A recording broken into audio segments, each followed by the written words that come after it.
Side ले लो यार, side ले लो यार, यहाँ लोग बैठे हैं। यहाँ लोग बैठे हुए भाई यार। कैसा हो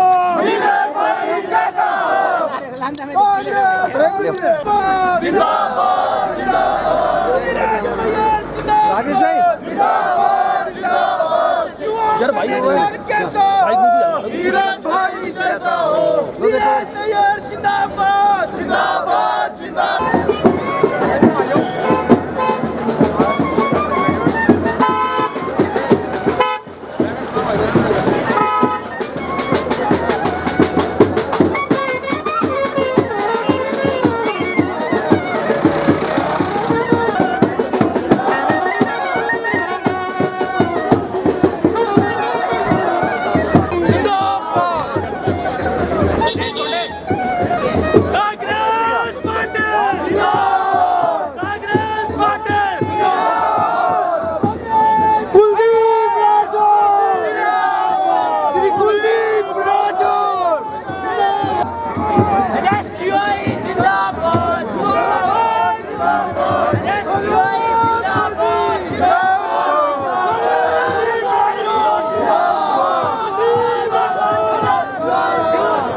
जिंदाबाद जिंदाबाद जिंदाबाद।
कपिल भाई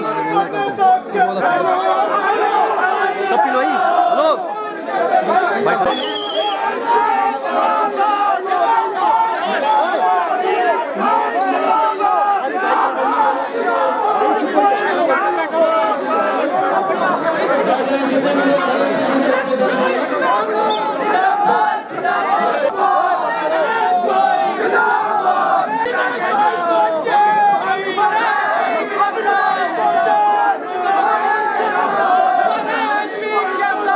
भाई जैसा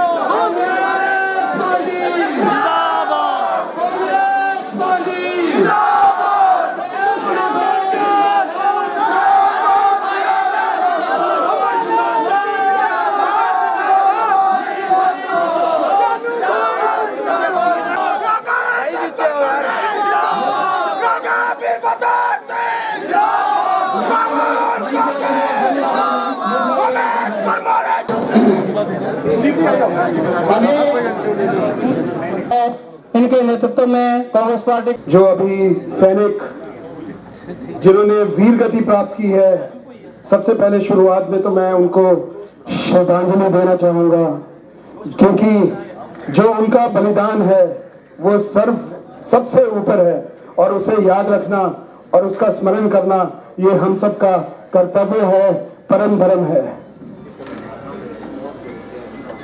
साथ ही में मैं श्री कुलदीप सिंह राठौर जी, जो कि हमारे नव नियुक्त हमारे प्रदेश कांग्रेस कमेटी के अध्यक्ष हैं, उनका मैं चंबा पधारने पर चंबा डिस्ट्रिक्ट की समस्त जनता की ओर से बहुत बहुत दिलों की गहराइयों से स्वागत करता हूं।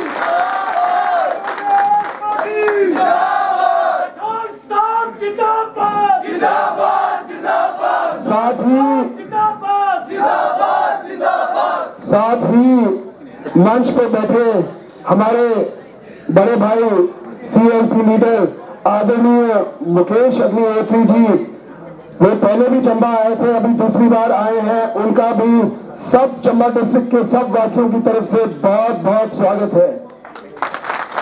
मंच पर बैठे हमारे पूर्व मंत्री ठाकुर सिंह बरमौरी जी, जो कि 1982 में पहली बार इलेक्शन लड़े थे, मेरे पिताजी के साथ जब मैं छोटा था तो इनके साथ उंगली पकड़ के चला हूं, इनका भी बहुत बहुत दिल की गहराइयों से स्वागत।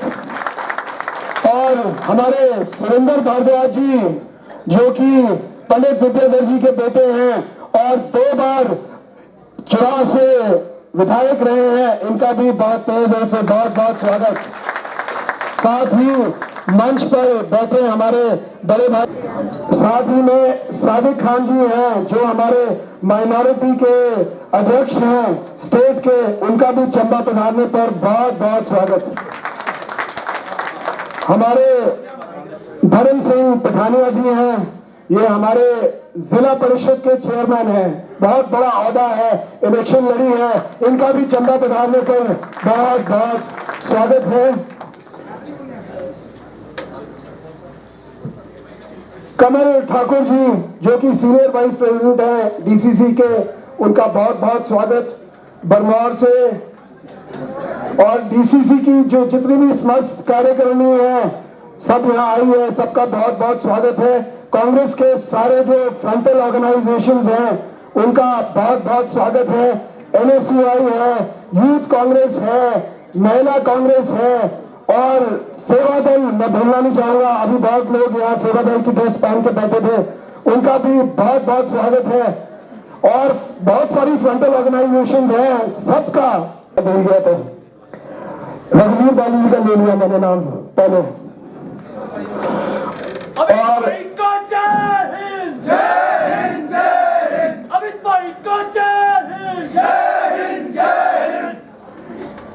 और मैं इस मंच से आज आप लोगों को ये बोलना चाहता हूं कि हमारे जो अध्यक्ष हैं, नवनियुक्त अध्यक्ष हैं, ये अभी इन्होंने कार्यभार जो है संभाला है और 1-1.5 महीने के अंदर इन्होंने तकरीबन जो हमारा पूरा प्रदेश है उसका दौरा कर लिया है और आज उस दौरे का ये मेरे ख्याल से अंतिम टूर है और इसके बाद राहुल गांधी जी की रैली जो है 7 तारीख को होने जा रही है।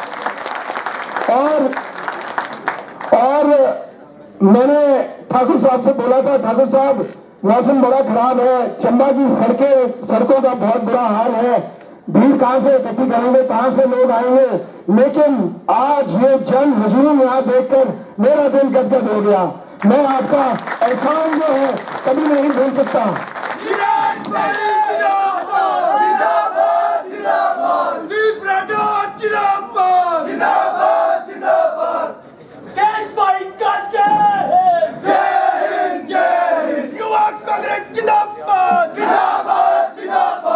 ऐसा है कि चुनावों का जो दौर है अब शुरू है और चंबा कांगड़ा लोकसभा चुनाव का जो क्षेत्र, चंबा जो हमारा क्षेत्र है वो कांगड़ा में पड़ता है।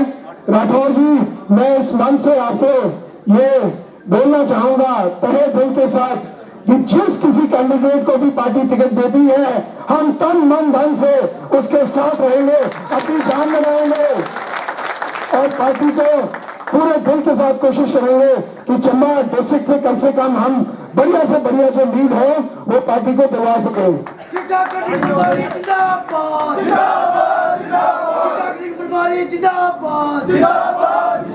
इस मंच से मैं ये भी बोलना चाहूंगा, मेरे भाई मेरे बुजुर्ग यहाँ इकट्ठे हुए हैं, हमने एक शिक्षा लेनी है। जब पार्टी ने कोई फैसला कर दिया तो उस फैसले के ऊपर हमें अड़िग रहना है, फिर इधर उधर नहीं जाना। और अगर कोई गलतियां किसी से पीछे हुई है तो उस गलतियों को भूलो, उस पर पानी डालो और आगे मिलकर चलो, क्योंकि ये हमारे लिए जो इलेक्शन है बहुत जरूरी इलेक्शन है। अगर इस इलेक्शन में हम मिलकर नहीं चलेंगे तो हमारा जो है नाम निशान जो है मिट जाएगा। एक बार फिर अगर भाजपा की सरकार सेंटर के अंदर आती है तो आपको पता है कि क्या हाल है, डिक्टेटरशिप चल रही है, डिक्टेटरशिप। बाकी राठौर जी, मुकेश जी, मैं आपको इस मंच से बोलना चाहूंगा कि हमारा चंबा जो है दूर दराज का क्षेत्र है और अभी जो यहाँ बारिशें हुई हैं उससे इतना ज्यादा नुकसान हुआ है इस क्षेत्र के अंदर, इस डिस्ट्रिक्ट के अंदर, कि अभी तक भी कई गांवों में अभी तक लाइट नहीं आई है। गांव की सड़कें जो हैं, जो मेन सड़कें हैं वो भी अभी पूरे तरीके से चालू नहीं हुई हैं, तो जो इंटीरियर की सड़कें हैं उसको तो भूल ही जाओ, तकरीबन 15, 20, 25 दिन हो गए हैं और पानी का भी यही हाल है।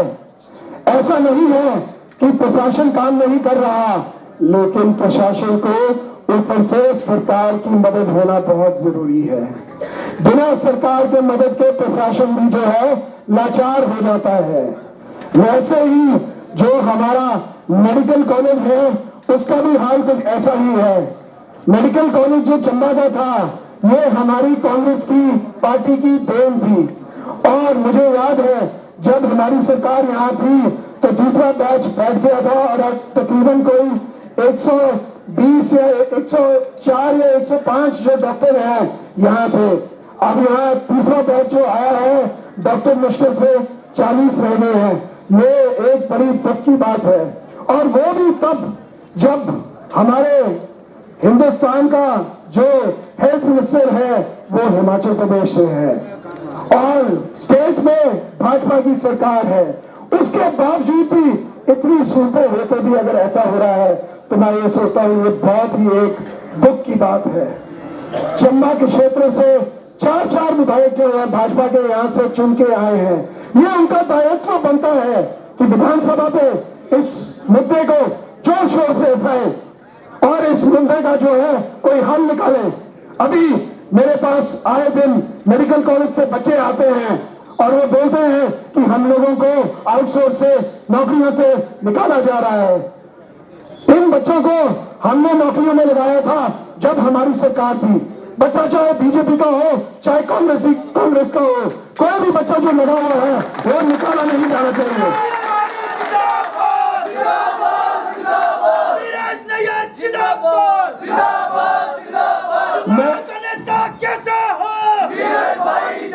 मैं इस मंच से मैं आज आप लोगों को बोलना चाहता हूं कि यही हाल सीमेंट प्लांट का भी है। जब भी एमपी की इलेक्शन नजदीक आने लगती है तो भाजपा वालों को सीमेंट प्लांट का मुद्दा जो है याद आने लगता है। हर बार इस मुद्दे को उठाते हैं और यहाँ के सांसद जो है यहाँ से वोट बटोर के लेके जाते हैं। हमारे पार्टी के आप आम वर्कर हो, यहाँ हम एक बहुत ही खतरनाक पार्टी जो भाजपा है उसके साथ लड़ाई लड़ रहे हैं। उनके पास धन बल की ताकत है, हमारे पास धन बल की ताकत नहीं है। हमारी ताकत आप लोग हो, मेरी बहनाएं, मेरे बुजुर्ग, मेरे युवा के साथी, आप लोग हमारी ताकत हो और आप लोगों की ताकत के बिना कोई भी लीडर जो है वो अधूरा है। जब तक आप अपने दिल से अपने मन से कांग्रेस के साथ नहीं जुड़ेंगे मैं कुछ नहीं कर सकता, मैं अकेला कुछ नहीं कर सकता। आप मेरे भाई हो, आप मेरे हाथ हो। मैं आप लोगों को बोलना चाहूंगा इतने सीनियर लीडर हमारे यहाँ बैठे हुए हैं। हमारे मुकेश भाई इनका तो मैं उदाहरण लेता हूं, मैं कभी भाई से पूछता हूं मुझे भी शिक्षा दो।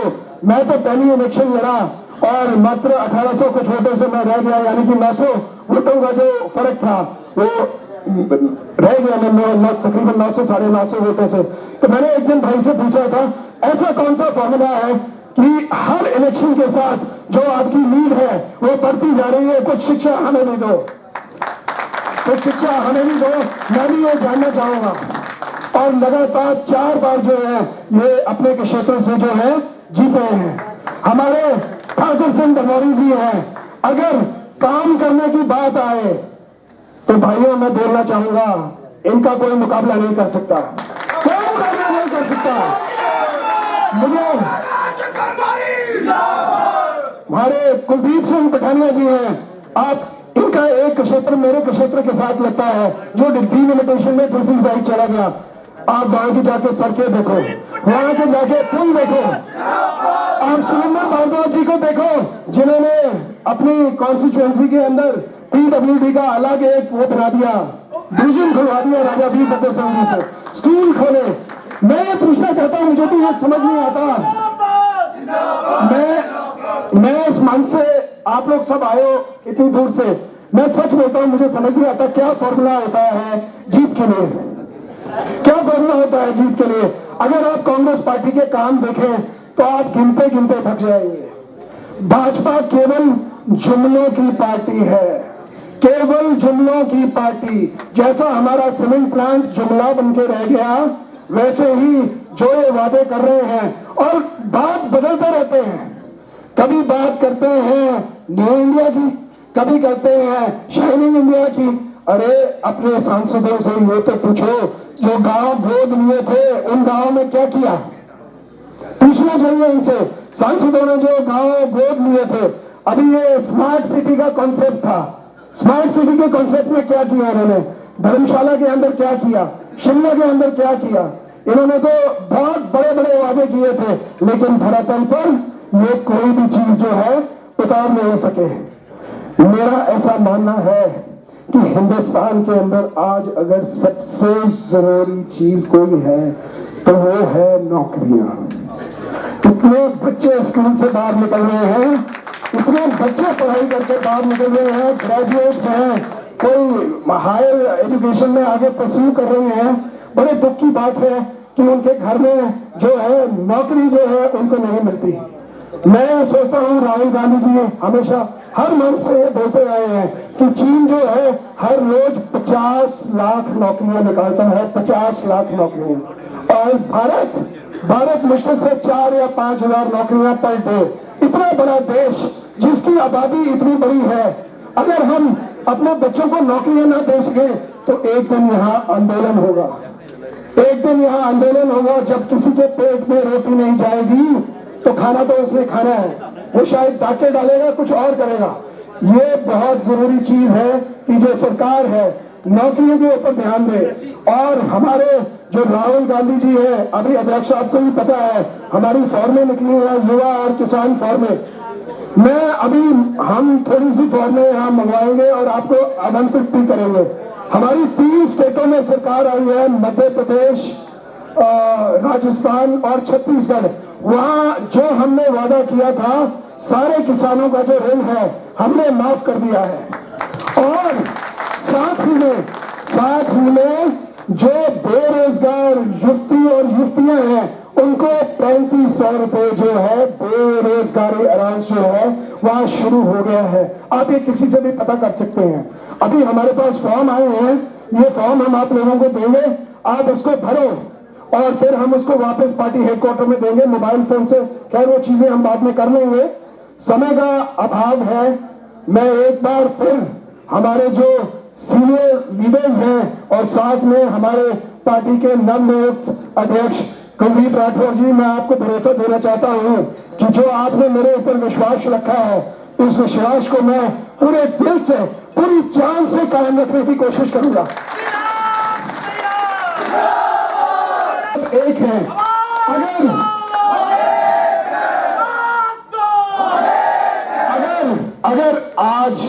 अगर आज के वक्त में भी हम लड़ते रह गए तो भाइयों, बहनों, माताओं, बुजुर्गों, हमारा जो वजूद है वो भी खतरे में आ जाएगा। जो जिस किसी को भी पार्टी टिकट देती है, हमने तन मन धन सब कुछ लगा के अपने आप को समर्पित करना है पार्टी के लिए, तभी हम जो है आगे ये जो पार्टी का आदेश होता है वो फाइनल होता है। पार्टी से ऊपर मैं नहीं हूं, पार्टी से ऊपर कोई भी नहीं है। तो एक बार ज्यादा समय नहीं लूंगा, टाइम बहुत ज्यादा हो गया है, आप सीनियर लोगों को सुनने के लिए आए हैं। एक बार सबका तहे दिल से धन्यवाद करता हूं। बहुत दूर से मेरी माताएं, मेरे बहनें, मेरे बुजुर्ग जो है वो यहाँ आए हैं, रास्ते बंद है, रिस्क लेके आए हैं और इतनी भारी तादाद में आए हैं। आप लोगों का सबका बहुत बहुत धन्यवाद। और एक और चीज इस मंच से बोलना चाहूंगा कि इस मीटिंग के बाद मेरे घर में ऊपर धाम है, सब लोग धाम खा के जाएंगे और उसके बाद सबने ऐसे जाना नहीं है, थोड़ा सा आधा घंटा हमारे साथ जरा डीसी ऑफिस तक जाना है। हमने ज्ञापन देना है आपके मेडिकल हॉस्पिटल के लिए जो बच्चों को निकाल रहे हैं, आपके लिए।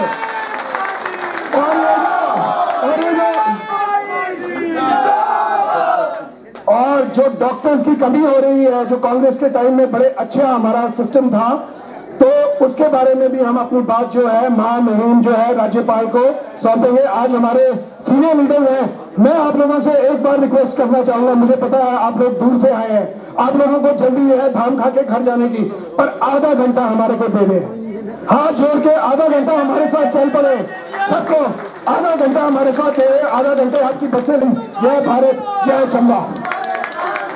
अब और यही मैं आपको अध्यक्ष महोदय अनभिनय है और अभी मौजूदा समय में इनको जो है अनुसूचित जाति चंबा डिपार्टमेंट का अध्यक्ष बनाया है। कोटि कोटि हम प्रदेश कांग्रेस कमेटी का तहे दिल से आभार व्यक्त करते हैं। अभी हमारे बीच मदन रावत जी जो कि वरिष्ठ वकील हैं, उन्हें भी प्रदेश प्रवक्ता के महिला कांग्रेस, युवा कांग्रेस, एनएसयूआई, भाई राज सिंह जी, भाई शिवांग शर्मा जी, सभी जितनी भी महिलाएं, ऐसे हुए बदहोश आंधियों में लोग घबराकर उन्हीं से लिपट गए जो खोखले थे। दोस्तों 2014 में संक्षिप्त भाषण होगा मेरा। आपने इस भाजपा सरकार की जो इलेक्शन में आने से पहले जुमले सुने होंगे, बहुत हुई महंगाई की मार, इस बार मोदी सरकार युवाओं को देंगे 2 करोड़ युवाओं को देंगे रोजगार, इस बार मोदी सरकार, बहुत हुई भ्रष्टाचार की मार मोदी सरकार। दोस्तों आप ही के सामने की बात है, विजय माल्या 11,000 करोड़, मेहुल चोकसी, नीरव मोदी हजारों करोड़ रुपया लेके भागे और हमारे चौकीदार जी पता नहीं कहां हैं, बोलते हैं चौकीदारी जी कर रहे हैं। दोस्तों इतना ही नहीं, इस तरह के लोग हमने जुमलों में है तो हमारे अपने लोग भी भटक गए और मोदी जी के जुदाई जादुई जो जुमले थे उसमें बह गए। और आज आप देख ही रहे हैं पौने 5 वर्षों में युवाओं का क्या हो रहा है, रोजगार, महंगाई, भ्रष्टाचार चरम सीमा पर है। उदाहरण आपके सामने, हमारे जो युवा वर्ग एमसीए कर बैठे हैं, एमएड कर चुके हैं, बीए कर चुके हैं, इंजीनियरिंग कर चुके हैं, उन्हें एक अजीब सी योजना दी गई है, पकौड़ा योजना। पकौड़ा बनाओ, चाय बनाओ, रोजगार अर्जित करो। दोस्तों मैं अभी कुछ युवाओं को अपने साथ लेके, क्योंकि मेरे घर में कोऑपरेटिव बैंक खोला है, श्री हर्ष महाजन जी का बड़े तहे दिल से हम आभार व्यक्त करें, चंबा के विकास में उनका अथाह योगदान रहा है। तो मैं अभी मुद्रा योजना में जो है वो अपने कोई 10 युवाओं को अपने साथ ले गया। मैंने कहा चलो चलते। जब मैं बैंक मैनेजर के पास गया, बैंक मैनेजर भी नीरज भाई के, अब पर्टिकुलर नहीं बोलूंगा, मासी के लड़के हैं, तो उन्होंने बोला कि हमें कोई डायरेक्शन नहीं है भाई साहब, हमारा बैंक, आप ये कहेंगे कि जनधन योजना में 25 करोड़ खाते खुले और 25 करोड़ खातों की हमने एक कॉम्प्लेक्स बुक सी बनाई और 200 रुपया पर अकाउंट होल्डर को हमने देनी थी। कोई भी लेने नहीं आया, कोई भी लेने नहीं आया। 25 दूने 50, 50 करोड़ वो आरबीआई को डायरेक्ट घाटा। बोले मुद्रा योजना, वन बंधु कल्याण योजना के तहत एक टिकअप सेंक्शन पुरानी थी, मुद्रा योजना बोला जी हम बिल्कुल मुद्रा योजना में ये कि या तो आपको एफडी रहन रखनी पड़ेगी या तो आपको अपनी जमीन रखनी है, हमने बैंक नहीं ऐसे लुटाना। तो दोस्तों भाइयों बहनों बोलने की बात है कि योजनाएं तो पेपर वर्क में बड़ी चलती है, लेकिन धरातल पे उनका क्या फायदा हो रहा आप जानते हैं। हमारी सरकार, यूपीए सरकार ने 76,000 करोड़ रुपया जो है यूपीए टाइम में जो है वो माफ किया, आप ही के सामने की बात है। अब हैरान करने वाली बात है कि पौने 5 सालों में माननीय मोदी जी सरकार को कोई ख्याल नहीं आया। और अब आपको पता होगा कि वोट खरीदने के लिए लोग समझदार हैं। एक किसान समृद्धि योजना चली है, उसमें 6,000 देंगे, बोला जी 2,000 इलेक्शन से पहले। कितना बुद्धू बना रहे हैं। 4,000 तो वो है ना साल में देंगे जब सरकार रिपीट होगी। देन सरकार तो आप जानती हैं कि हमारी 5 से 6 स्टेटों में हमारी सरकार है, और जहां जहां जिस सरकार होती है, जिस स्टेट राज्य में सरकार थी, वहीं उन्हीं के एमपी जीतते हैं। तो सरकार तो कांग्रेस यूपीए की बनेगी।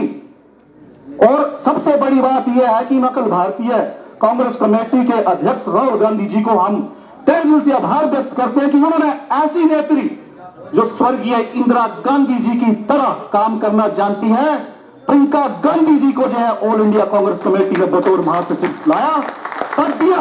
और आप जानते हैं यूपी का दारोमदार होता है भारत सरकार बनाने पे, और यूपी का उनको प्रभार दिया। दोस्तों, आने वाली जो है वो सरकार हमारी है। और अभी एक आंकड़ा मेरे पास आया था, उन्होंने एक सिस्टम का दिया कि मिनिमम बैलेंस 335.6 करोड़ रुपए जो आपका काटा गया। 335 करोड़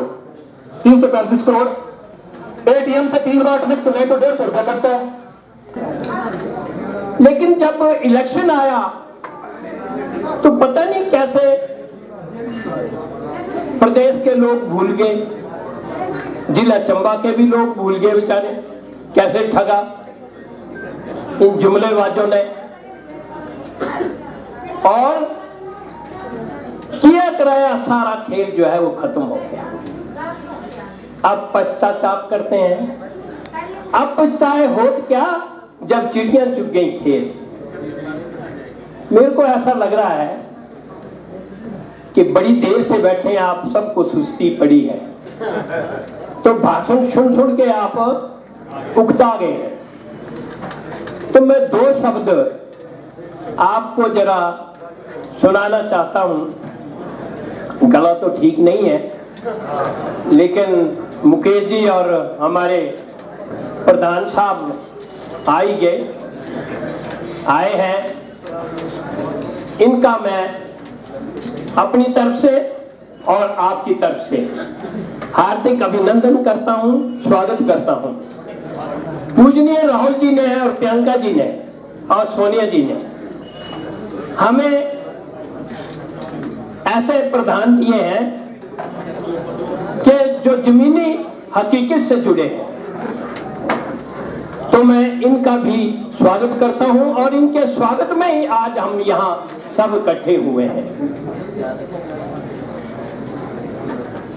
बाकी नेता लोग इनके साथ गए थे प्रेस कॉन्फ्रेंस में, उनका भी सबका मैं स्वागत करता हूं।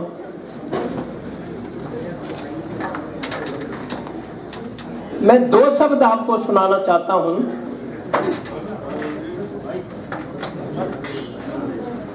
ध्यान सिंह जी भी लग रहे हैं थोड़ा सुस्ती में है,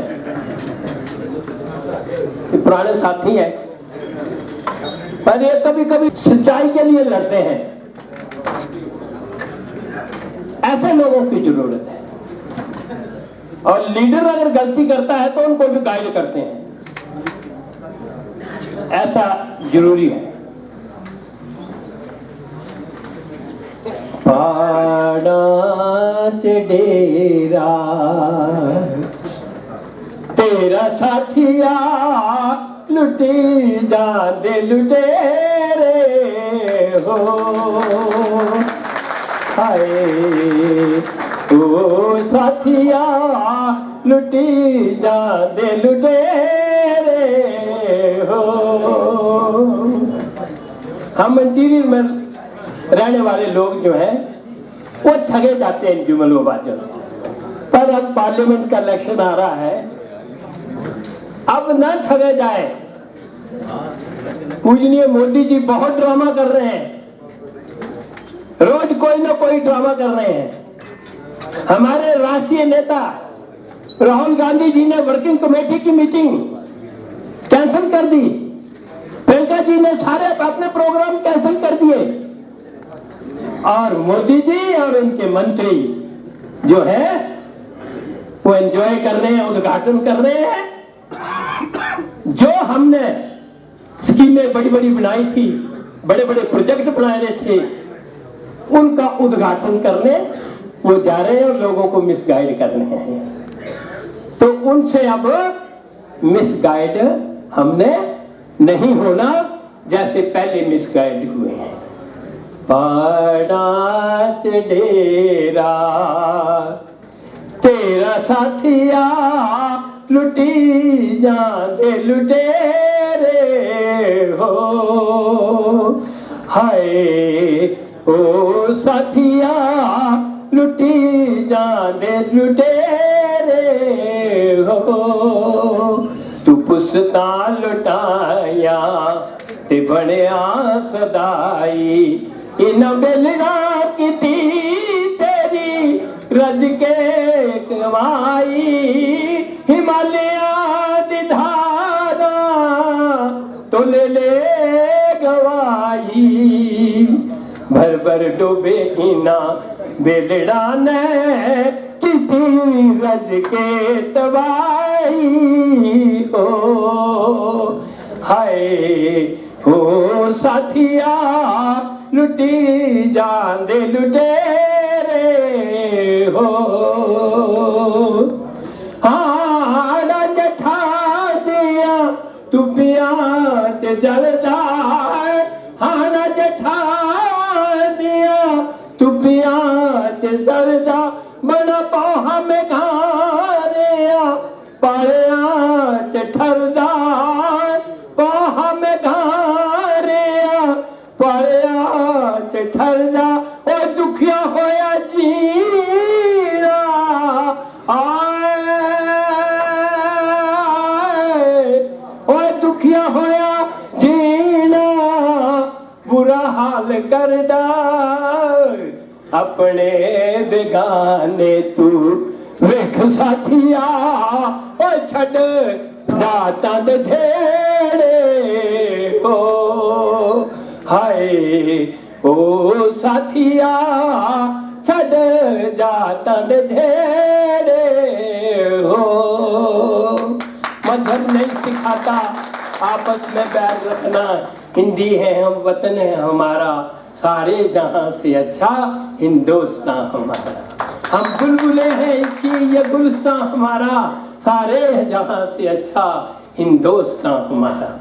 तो ये प्रधान जी पहली बार बनने के बाद हमारे चंबा में आए हैं, इनकी खुशी में हम सब ने मिलके ये जो है अपने दिल के जो तमन्ना है, गवार है, वो जग जाहिर की है। आज ज़्यादा लंबा चौड़ा भाषण देने की जरूरत नहीं है। मैं एक बार फिर प्रधान जी का, भाई मुकेश जी का और अन्य साथियों का, हमारे रघुवीर बाली जी भी आए हैं, इनका, बाकी जितने मेहमान हैं सबका आदर सत्कार करता हूँ, धन्यवाद करता हूँ कि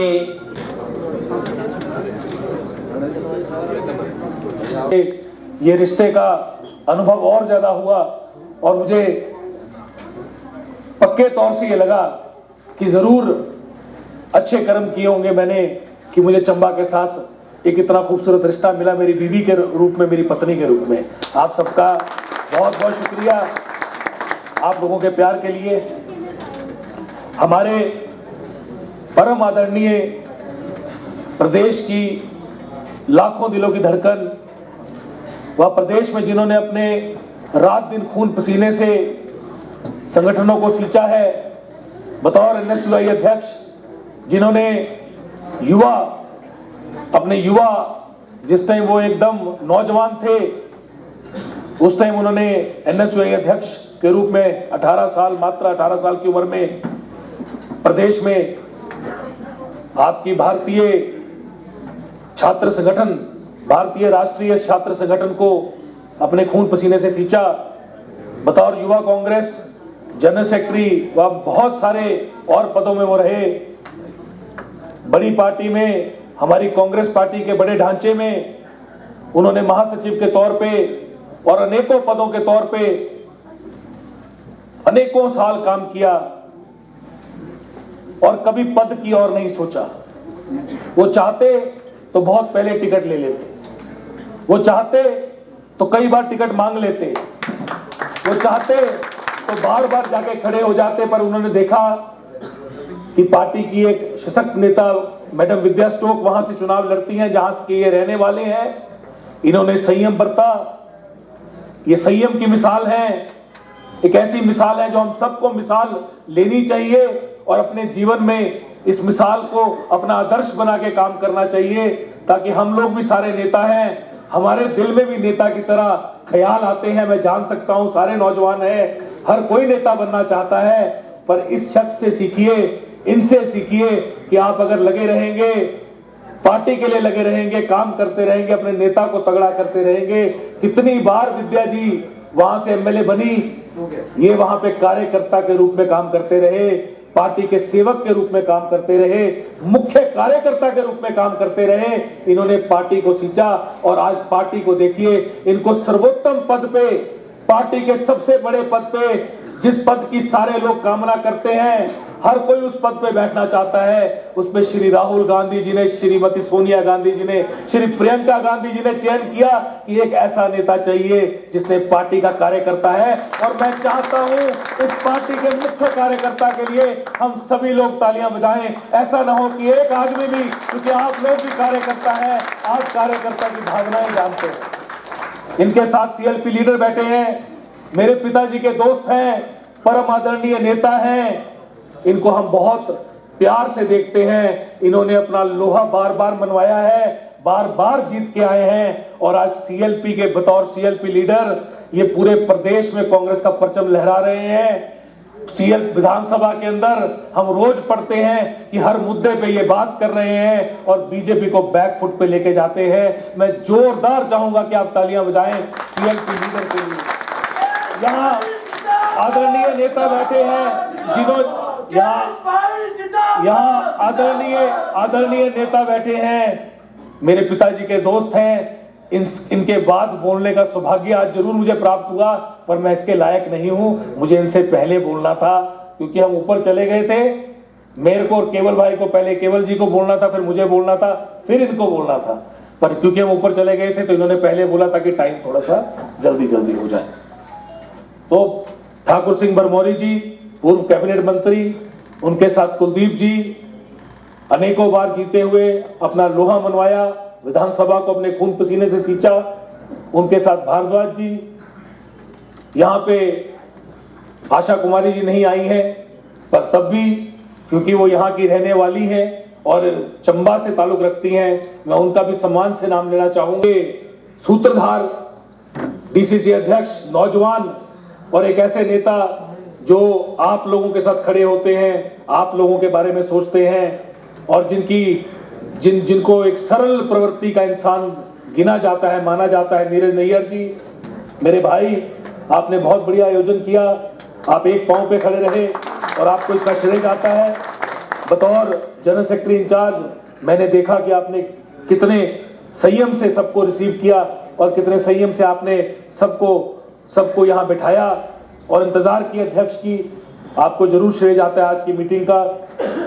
जितने भी लोग अलग अलग कंस्टिट्यूंसियों से, विधानसभाओं से आए हैं, मैं सारे विधानसभा के जो लीडर हैं उन सबको मुबारकबाद देता हूं कि आपने बहुत ही खूबसूरत आयोजन किया और नीरज नैयर जी की ताकत बढ़ाई, मेरी ताकत बढ़ाई, राठौर जी की ताकत बढ़ाई।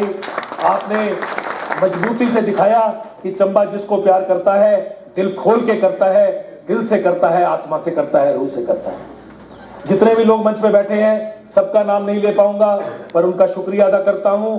एनएसयूआई के कार्यकर्ता, युवा कांग्रेस के कार्यकर्ता, कपिल जी जो यहाँ के अध्यक्ष हैं, जितने भी लोग यहाँ पे आए हैं, सोशल मीडिया सेल से, जितने भी सेल हैं कांग्रेस पार्टी के, सबसे प्रमुख सेवा दल जो रात दिन सेवा करता है, मैं आपका भी शुक्रिया अदा करता हूं। आपने इतने प्यार से रिसीव किया और मंच पे भी आपने एकदम डेकोरम मेंटेन करके रखा।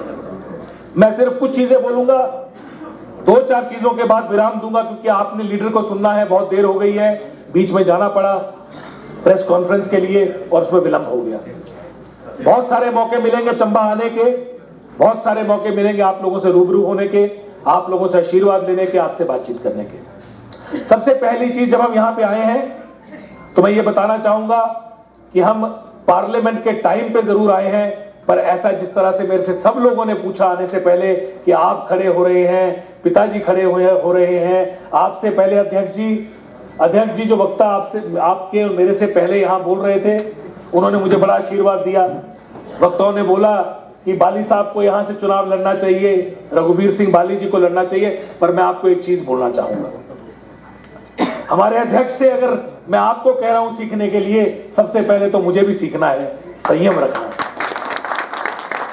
और एक चीज बड़ी पक्की है, चंबा के साथ मेरा रिश्ता है, चंबा की सेवा करने का मौका मुझे एक दिन जरूर मिलेगा, मैं आपसे वायदा करता हूं। वो दिन चाहे आज होगा, चाहे कल होगा, चाहे कुछ सालों बाद होगा, ये मौका हमारे पास जरूर आएगा जब मैं ये सेवा कर पाऊंगा। और रात दिन एक करके मैं जरूर आप लोगों के इरादों पे, आप लोगों के ख्वाबों पे, आप लोगों की जितनी भी समस्याएं होंगी, उनको अपनी समस्या मान के, अपना फर्ज मान के, आपकी आवाज बन के मैं आवाज उठाऊंगा। चाहे मैं MP बन के उठाऊं, चाहे मैं एक कार्यकर्ता बन के उठाऊं, मैं आपके साथ मिलकर।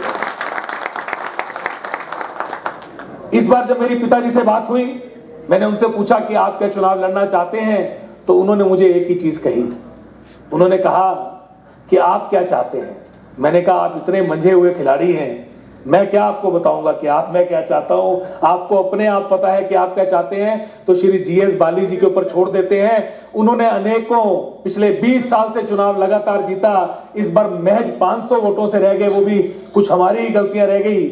हमने अपने आप कुछ ऐसी पोस्ट निकाल दी, 4500 कंडक्टर हमारे कंस्टिट्यूएंसी से लोगों ने अप्लाई किया, 4500, और तकरीबन 250 कंडक्टर लगे।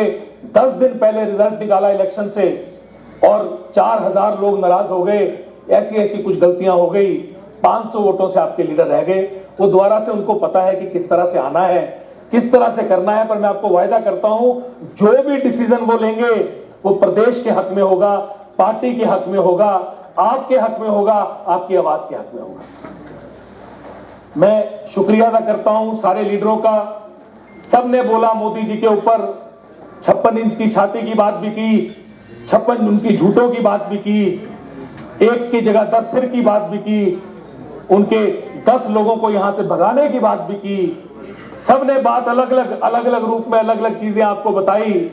मैं आपको सिर्फ 2-3 चीजें बताऊंगा।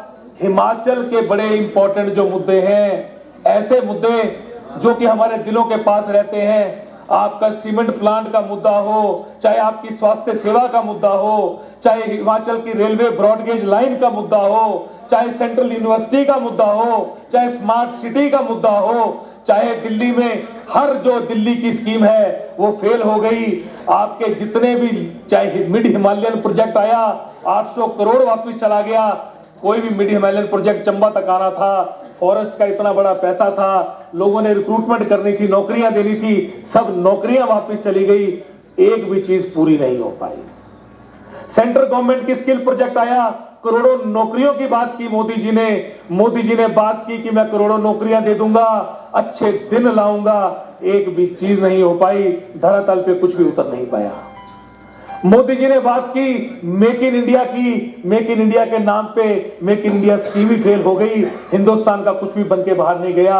नौकरियों की बात की तो नौकरियां पैदा नहीं कर पाए, आज बेदहाली हो गई है, बेरोजगारी बढ़ गई है, स्किल सेंटर बंद हो गए हैं, हिंदुस्तान में डिमोनेटाइजेशन हुई, उसने कमर तोड़ दी, GST आया, उसने आदमी को ही लिटा दिया। और आप लोग अगर इस चीज को मानते हैं, अगर GST की त्राही को मानते हैं, नौकरियों की बर्बादी को मानते हैं, आने वाले भविष्य में नौजवान परेशान है, नौजवान जान रहा है कि मैं जो कल्पना की थी वो कल्पना पे खरे नहीं उतरे। चंबा ने जो सोचा था यहाँ बुद्धिजीवी रहते हैं, अकलमंद लोग रहते हैं, ईमानदार लोग रहते हैं, इंटेलिजेंट लोग रहते हैं, बड़ी सोच रखते हैं, अनेकता में एकता की बात करते हैं, हर आदमी एक संग रहे उसकी बात करते हैं, हर भाषा एक साथ बोलने की बात करते हैं, हर इंसान को इकट्ठे मिलाने की बात करते हैं। आप लोग जानते हैं कि कौन सच्चा है, कौन झूठा है, कौन पराया है, कौन अपना है, या आप लोग जानते हैं। मैं चाहूंगा कि आप लोग खुद संयम से सोचें और देखें कि पार्टी को किस तरफ जाना है। किस तरफ रुख लेना है, हम जरूर संवेदना व्यक्त करते हैं, श्रद्धांजलि देते हैं उन लोगों को जिन्होंने अपनी जान बिताई, उन शहीदों को नमन करते हैं जिन्होंने जान हिंदुस्तान के लिए दी। पर हम इतना भी जानते हैं और मानते हैं कि अभिनंदन जी जो कि आज पाकिस्तान में हैं और जो कि हिंदुस्तान आने वाले हैं, जिसकी कामना हर माँ, हर बेटा, हर बुजुर्ग कर रहा है, उसकी धर्मपत्नी ने वायरल किया है कि बीजेपी वालों मत करो प्रचार, मत खेलो मेरे पति की जिंदगी से, मत पॉलिटिकल करो इस इशू को, मत मंचों में जाके रैलियां करो, मोदी जी अब बस करो। इन्हीं शब्दों के साथ मैं विराम लेता हूं। आप लोगों के आगे दोबारा आऊंगा, बहुत कुछ बोलने का मौका मिलेगा। जब बोलता हूं तो लंबा भी बोला जाता है। आज क्योंकि आपने अध्यक्ष जी को सुनना है, आपने मुकेश अग्निहोत्री जी को सुनना है, एक ऐसे लीडर को सुनना है जिनको मैं चाहता हूं कि 5 साल के लिए सीएलपी की कुर्सी मिले।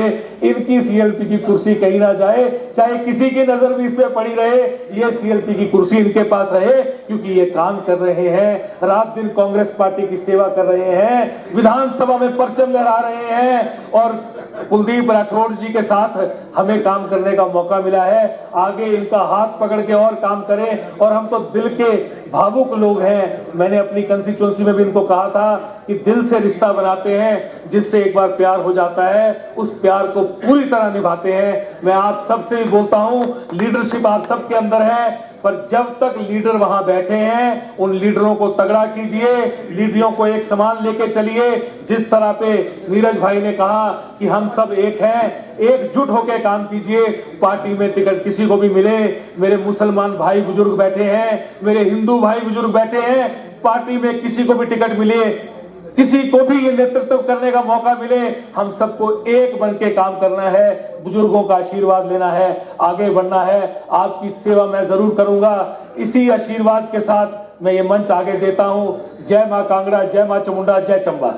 हाल ही में 1 महीने के अंदर सारे जिलाओं का, प्रदेश में जितने भी हमारे संगठन के जिला हैं,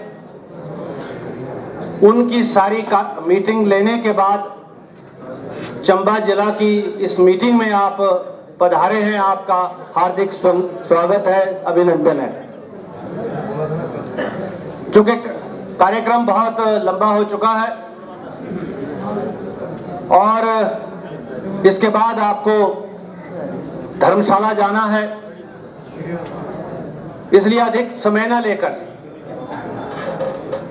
मैं केवल मात्र ये कहना चाहूंगा, ठीक कहा यहाँ पर मेरे बड़े भाई ठाकुर सिंह ब्रह्मौरी ने, यहाँ हमारे श्री भारद्वाज जी ने, नीरज नैयर जी ने, केवल जी ने, बाली जी ने, या अन्य जो हमारे साथी यहाँ इस मंच से बोले हैं कि काम तो कांग्रेस ने किया, और कांग्रेस ने अगर काम किया तो क्या वजह थी कि लोगों ने हमको वोट नहीं दिया।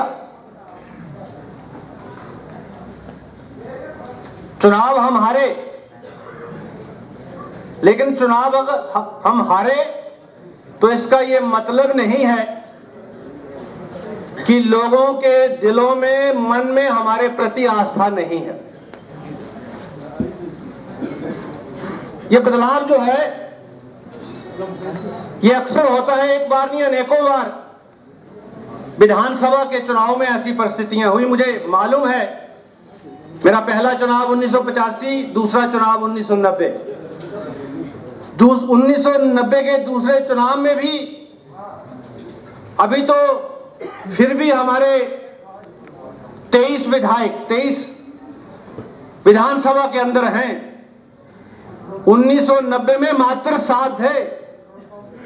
श्री शांता कुमार जी हमारे यहां से मुख्यमंत्री हुआ करते थे, और आपको याद होगा यहाँ बहुत सारे नौजवानों को तो पता नहीं, क्योंकि ये 1985 के बाद पैदा हुए, 90 में पैदा हुए, 92 में, 93 में पैदा हुए, 2000 2003 के 1990 में जैसे ही शांता कुमार जी बने, इस प्रदेश से 30,000 लोगों को जो है बेरोजगार किया गया।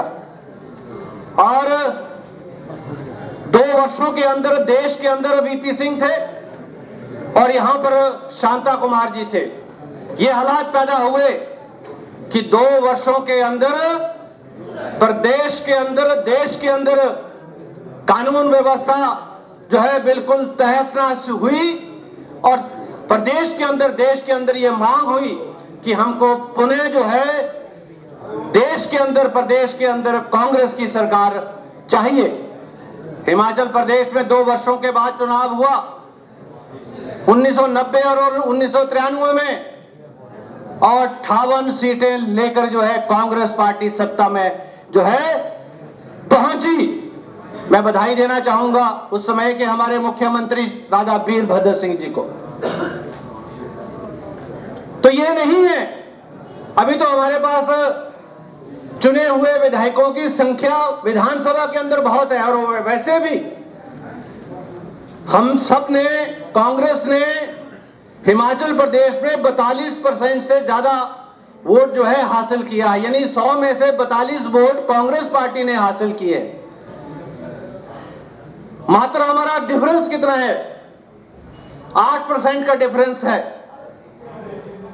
और 8% के इस डिफरेंस को 1 वर्ष के अंदर पूरा करना कोई मुश्किल काम नहीं है।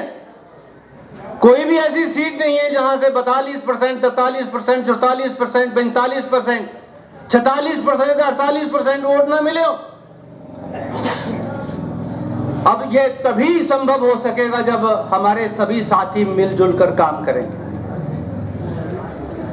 जो निर्णय पार्टी के स्तर पर होने हैं उन्हें छोड़ दीजिए आप पार्टी के स्तर के ऊपर।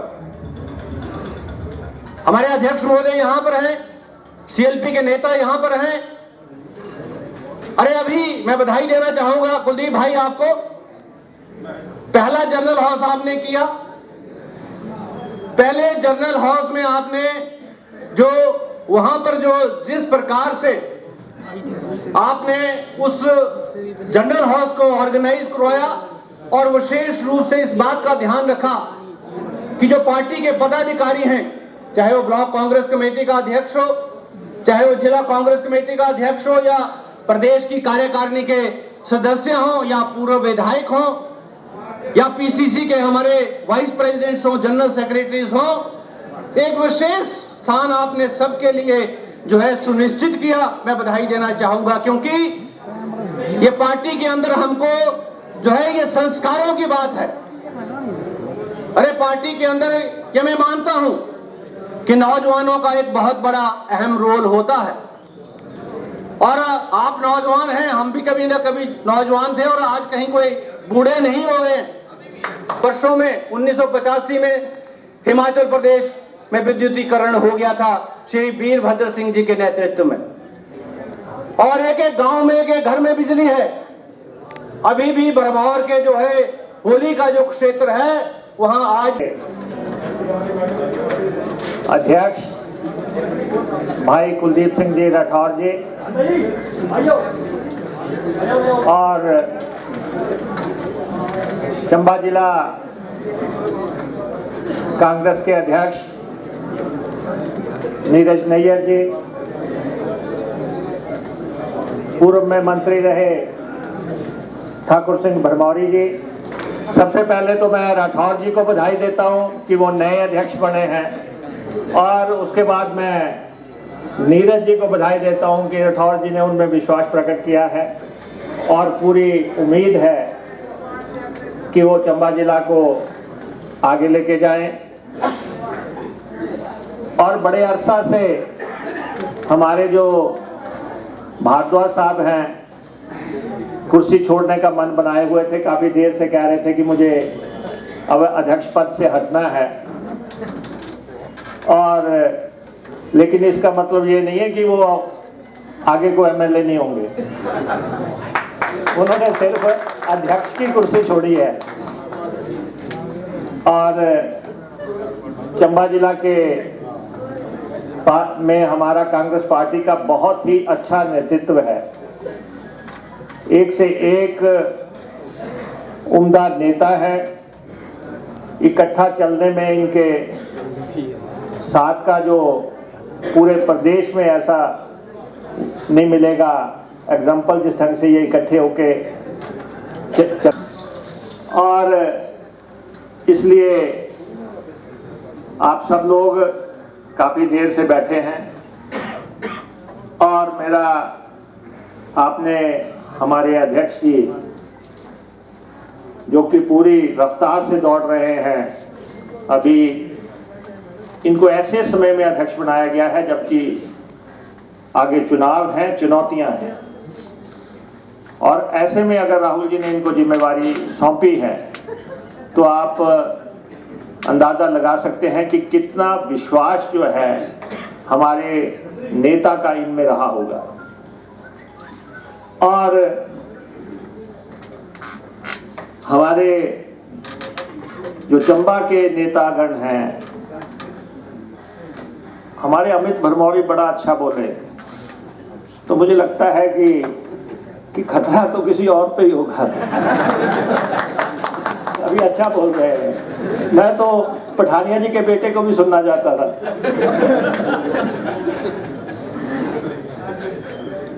क्योंकि बाली जी को भी मैंने सुना, रघुवीर बाली जी को, ये भी लगता है कि तो बड़ा अच्छी बात है कि हमारे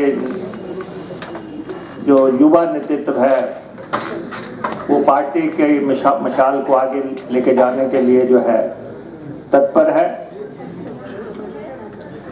और जहाँ तक चंबा जिले का सवाल है, चंबा जिले के साथ जयराम सरकार ने कोई न्याय नहीं किया है। यहाँ से एक नेता, उसको मैसेज दे दिया गया कि आप जो है मंत्री वाली पोशाक पहन के आ जाओ, वो बेचारे रिज पे भी पहुंच गए पोशाक पहन के, और थोड़ी देर बाद देखा कि मुर्दाबाद जिंदाबाद नारे लगा रहे थे। 5 विधायकों का जिला है, वहां से एक भी मंत्री नहीं दिया गया। और अब मुद्दों की बात है तो यहाँ पे अगर पूरी पार्लियामेंट्री सीट को ही देखा, पहले तो आपको एमपी को तो एनालाइज करना पड़ेगा, जिसको आपने 5 साल के लिए मौका दिया उसने किया क्या है। और अगर कोई बहुत ये कहे कि जी मैं वरिष्ठ हूं और वरिष्ठता के नाते ही मुझे वोट देते जाओ, तो ऐसे तो बात बनने वाली नहीं है। और 2-3 मसले तो अभी हमने सामने सामने ही देखे हैं। यहां तक यहाँ के मेडिकल कॉलेज की बात है, आशा कुमारी जी ने सवाल लगाया था विधानसभा में, उस दिन उनको बाहर जाना पड़ा, तो उस क्वेश्चन को मुझे डील करने का मौका मिला। मेडिकल कॉलेज की हालत इन्होंने ऐसी बढ़ा दी है जैसे कोई दवा खाना होता है। उस दिन हमने पूछा कि इसमें कितनी पोस्टें खाली हैं, कहते 440 पोस्टें खाली हैं। तो मैंने कहा जयराम जी को 440 पोस्टें खाली हैं, चंबा आपको 440 का करंट देगा। अब एक मेडिकल कॉलेज की 440 पोस्टें खाली हों और पढ़ाने वाले तो सारे ही नहीं है, नर्सें भी नहीं है, कंपाउंडर भी नहीं है, और तो और सफाई कर्मचारी 38 चाहिए, उसकी जगह 2 है। तो ऐसे तो ये चंबा का मेडिकल कॉलेज चला रहे हैं और चंबा के लोग फिर भी खामोश हैं कि जब आपके पास आए उनसे जरा पूछो तो सही कि पैसा होने के बावजूद आपने चंबा का मेडिकल कॉलेज शुरू क्यों नहीं किया, आपने उसकी कंस्ट्रक्शन शुरू क्यों नहीं की। पैसा मौजूद है, जगह का चयन हो चुका है, जिस बिल्डिंग में चल रहा है वो हेरिटेज बिल्डिंग है और उसके रेनोवेशन के लिए भी पैसा आया हुआ है, लेकिन सरकार ने कोई दिलचस्पी नहीं ली। और दूसरा मसला सीमेंट कारखाने का। सीमेंट कारखाने का धक्के से जो है उद्योग मंत्री बयान दे रहे थे कि हम अक्टूबर में जो है फाउंडेशन स्टोन कर देंगे, क्योंकि शांता कुमार जी ने उनके गले में अंगूठा दे के रखा है कि चुनाव आ रहा है, सिकरीधार आ रहा है, क्या है। तो जबरदस्ती कह रहे हैं कि जी हमने पत्थर रखना है। हमने कहा पत्थर रखेंगे किस बात का, पता तो लगे कि कहां कारखाना बनना है। और एक बार टेंडर दिया, कोई नहीं आना चाह रहा है, फिर कह रहे दूसरी बार दिया, तीसरी बार दिया। लेकिन आप जब तक किसी चीज का टेंडर ही नहीं हुआ तो आप उसका जो है फाउंडेशन स्टोन कैसे कर देंगे। तो चंबा के दोनों ज्वलंत मसले जो है वो आज भी वैसे के वैसे खड़े हैं। और भाजपा को ये भरोसा है कि जी हम फिर भी जो है चंबा वासियों को ठग के चले जाएंगे। तो मेरा आपसे यहां आग्रह है, जितने लोग इस हाल में बैठे हुए हैं, कि मूल्यांकन कर लो चीजों का कि कौन आदमी काम कर रहा है। अगर किसी ने काम किया उसको वोट डालो, अगर किसी ने विकास किया है, कल्याण किया है, गरीब की सेवा की है, तब आप उसकी जो है मदद करें। लेकिन हर बार आप झूठे वायदों पे जो है वोट डाल दें, तो इसलिए आपसे हमारा आग्रह है अभी। और ऐसा नहीं कि आपके साथ ही ऐसा हो रहा है, अभी पिछले पहले कहा था जोगिंदर नगर की जो रेल लाइन है वो ब्रॉडगेज की जाएगी। मुख्यमंत्री जी केंद्र के मंत्री के साथ आए वहां पे, और वहां पे आके ऐलान कर दिया कि जो रेलगाड़ी चल रही है उसके साथ डब्बा जोड़ देंगे। उधर सांसद को पता लगा, वो पीछे भागते हुए बोले डब्बा नहीं जोड़ना है, मैंने तो इसको चौड़ा करने की बात कही है। भाई आखिरी समय आ गया, अब वोट का समय आ रहा है और आज भी आप फिर वही बात कर रहे हैं। और डब्बा भी ऐसा जोड़ा जो उसी दिन बारिश होगी उसमें भी पानी चला गया। रास्ते पे खड़ा किया हुआ दिखाया था, आपने देखा होगा, अगर सोशल मीडिया पे देखा होगा आपने। धर्मशाला की स्मार्ट सिटी का भी यही हाल है। जब से हमारी कांग्रेस की सरकार हिमाचल से गई है, सिर्फ 6 करोड़ रुपया धर्मशाला स्मार्ट सिटी के लिए आया। हजारों करोड़ रुपए का प्रोजेक्ट। और सेंट्रल यूनिवर्सिटी का भी अभी धक्के से जो है पत्थर रख दिया, और उसका भी कोई टेंडर नहीं हुआ, उसका भी कोई पता नहीं है कि क्या उसकी स्थिति है।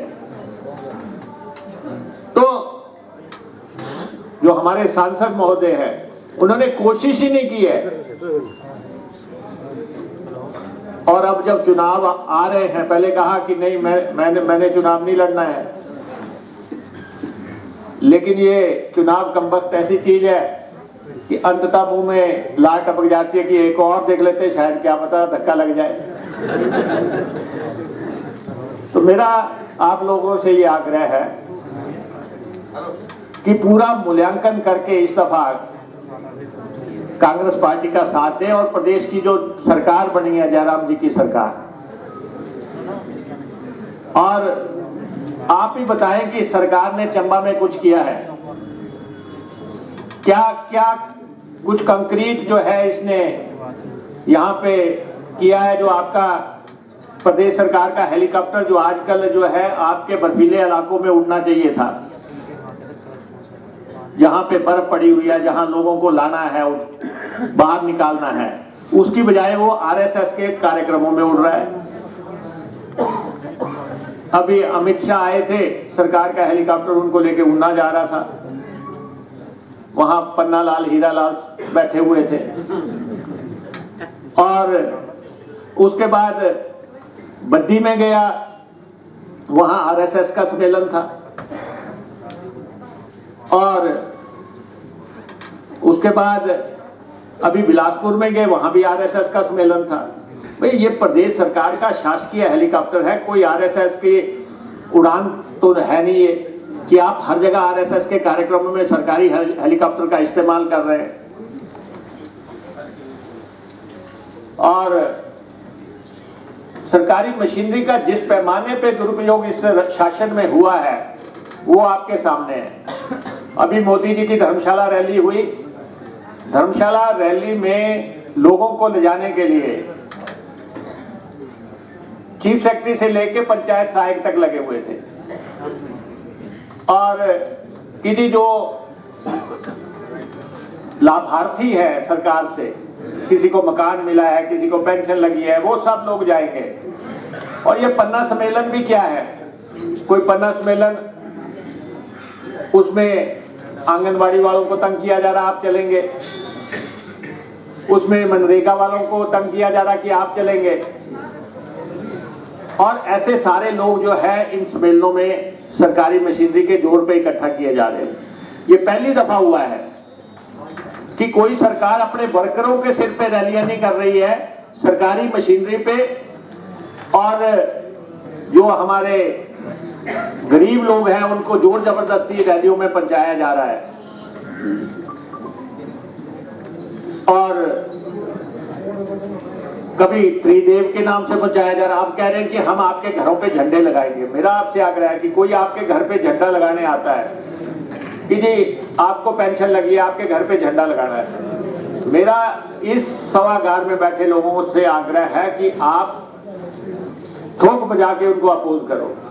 आपके घर में ये ट्रेस पासिंग है, कानून की उल्लंघना है कि कोई आदमी आपके घर में झंडा लगाए। और फिर कह रहे हैं कि आपके घर में आके हम दिए जलाएंगे। 5 साल पूरी तरह फ्लॉप सरकार है, हिमाचल में कुछ हुआ नहीं, फिर आपके घर में आके दिए कैसे जलाए? कह रहे हैं कि 24 लाख दिए जलाएंगे। विरोध तो कांग्रेस के लोगों को करना पड़ेगा। और अगर आप ये लहजा रखेंगे कि कोई बात नहीं, झंडा लगा के कोई बात नहीं, दीपक जला के कोई बात नहीं, अगर ये एटीट्यूड रखेंगे तो ये जो है लगातार आपके ऊपर हावी होते जाएंगे। और इन्होंने कहा था कि हम प्रदेश में कर्जा मुक्त सरकार बनाएंगे। आज हाल ये है कि जैसे ही विधानसभा का सत्र खत्म हुआ 800 करोड़ रुपए का और कर्जा ले रहे हैं। विधानसभा में इन्होंने माना कि हमने 5000 करोड़ रुपए का कर्जा लिया। जब आपने ये कहा था कि हिमाचल की जनता को हम कर्जा मुक्त सरकार देंगे प्रदेश को, तो फिर आपने 5000 करोड़ का कर्जा कैसे ले लिया? इस साल फिर 5000 करोड़ के रुपए की प्रोजेक्शन दे दी है। और 2022 तक जिस ढंग से कर्जा चल रहा है, हिमाचल प्रदेश जो है दिवालिया पिट जाएगा। जब तक नई सरकार का समय आएगा, ना तो दिल्ली से इनको कोई पैकेज मिला है, ना कोई इंडस्ट्रियल पैकेज मिला है, ना कोई मदद मिली है। पहले इन्होंने कहा कि हमने 9500 करोड़ रुपए के प्रोजेक्ट जो है हमें दिल्ली से मिले हैं। अब इन्होंने मान लिया कि हमें कोई प्रोजेक्ट नहीं मिला है। फिर इन्होंने अब कहा कि 10,300 करोड़ रुपया हमें फॉरेन फंडिंग से मिला है। अब वो भी इन्होंने मान लिया कि अभी वो पैसा हमें मिला नहीं है, हमने प्रपोजल्स भेजी हैं। और फिर नेशनल हाईवे का इन्होंने कहा था 65,000 करोड़ रुपए के 69 नेशनल हाईवे बनेंगे। एक भी नेशनल हाईवे के लिए पैसा नहीं आया है। आज आपकी सड़कों का क्या हाल है आप देख रहे हैं। मुख्यमंत्री जी के पास समय नहीं है कि चाहे यहाँ बर्फ पड़ जाए, चाहे सड़क टूट जाए। चंबा में आए तो मुझे पता नहीं कितना समय हो गया होगा। उनकी प्राथमिकता ही नहीं है कि ये देखा जाए कहाँ लाइट नहीं है, कहाँ रास्ता नहीं है। और वो अपना जितना भी 1 साल से ऊपर का समय हो गया वो अपना घूम रहे हैं। ऊपर हेलीकॉप्टर से उठते हैं, उन्होंने जमीन कभी देखी नहीं नीचे। सड़कें उनको मालूम ही नहीं है कि प्रदेश की सड़कों का क्या हाल है। और हिमाचल प्रदेश में पहले साल के दौरान 100 कत्ल हुए हैं। 100 कत्ल हुए 1 साल में। 350 रेप हुए हैं हिमाचल प्रदेश में। और 1400 लोग जो है सड़क हादसों में मारे गए हैं। ये हिमाचल की तस्वीर है जो देवभूमि है, जिसमें 1400 लोग सड़क हादसों में मारे जा चुके हों। एक गुड़िया कांड हुआ था जिसपे इन्होंने बवंडर मचा दिया था। लेकिन अब 350 बलात्कार के मामले हो गए, रेप्स हो गए, आज आप सब लोग खामोश हैं, आज कोई जुबान नहीं खोल रहा है। तो मेरा आपसे आग्रह है कि तमाम मुद्दों को देखते हुए, पिछले साल इन्होंने 30 स्कीमें दी थी बजट में, एक भी स्कीम इनकी जो है ग्राउंड पे नहीं आ पाई। इस बार 18 और दे दी और इन्होंने कहा था हम जनता को नौकरियां देंगे, और अब ये कह रहे हैं कि हिमाचल के लोग जो है दुकानें खोले, हम लोन लेके देंगे। अगर लोन ही लेना है तो लोग खुद ले लेंगे जाके बैंकों से। एक योजना लेके आए मुख्यमंत्री स्वावलंबी योजना कि उसमें 40 लाख दिया जाएगा, और बैंकों ने इनकार कर दिया कि हम नहीं देते। एक लेके आगे मुख्यमंत्री युवा कल्याण योजना, और उसमें 25 लाख का कर्ज का प्रोविजन था, उसमें भी लोगों को कर्ज नहीं मिला, करती 40 लाख से। तो इस तरह से ये हिमाचल प्रदेश के रोजगार कार्यालयों में नाम दर्ज करवाए हैं। उसके मुकाबले में ये बताएं कि इन्होंने किसको नौकरी दी। आप अपने गांव में देख लो, आस पड़ोस में देख लो, मोहल्ले में देख लो, किसी को नौकरी मिली हो जो जयराम सरकार ने दी हो, के मुकाबले में गिर गई है। फल राज्य है तो फलों का उत्पादन जो है पिछले साल के मुकाबले में गिर गया है। तो ये सारी जो चीजें हैं, जैसा स्थिति है भी बदल। जिला चंबा का प्रभार सौंपा है, अति उत्साही नौजवान है श्री रघुवीर सिंह बाली जी, NSY के पूर्व अध्यक्ष, हांडा जी जो मूल रूप से यहाँ की हैं, जिनका मायका यहाँ है और मंडी में पार्षद हैं। ये भी विश्वविद्यालय में जब मैं प्रदेश NSY का अध्यक्ष था, उस समय मेरे साथ संगठन में काम किया। पूछ रहे थे कि आप इतने अच्छे अच्छे लोग ढूंढ के कहाँ से ला रहे हो।